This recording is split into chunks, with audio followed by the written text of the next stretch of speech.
Hey, Tech Guide Ninjas here. Hope you're having a good day today. So today we're looking at how to arrange pictures in a Canva photo grid.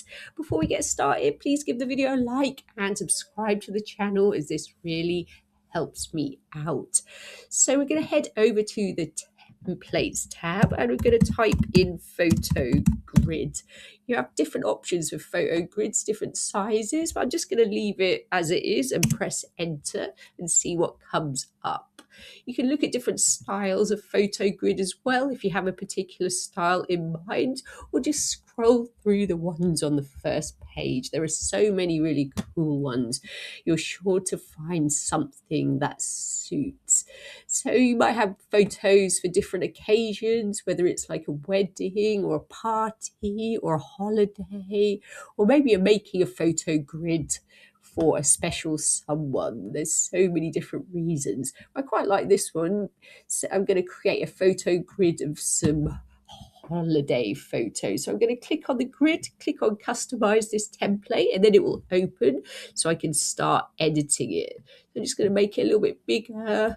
So let's upload some photos. So if you have your own photos to add to the grid, you can use the uploads tab. If you don't have your own photos, just choose from all the photos available in Canva.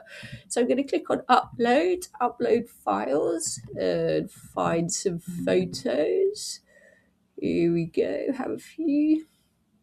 Let's take these ones. Click on open.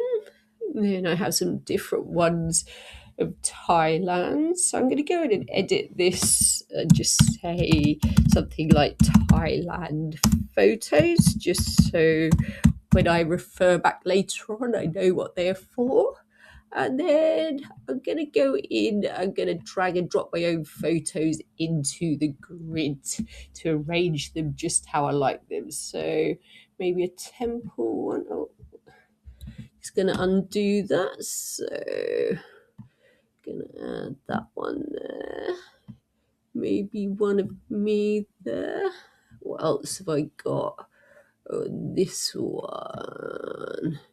There you go. So I've arranged my Thailand photos. I like the look of that. So you can do the same with your grid. Add to your different photos and memories. Make your own photo grids so your photos are arranged just how you like them.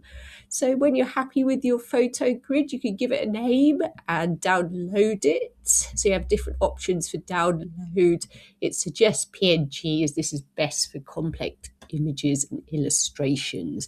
So that's it for today. I hope that was helpful. Please like the video and subscribe. I will see you soon.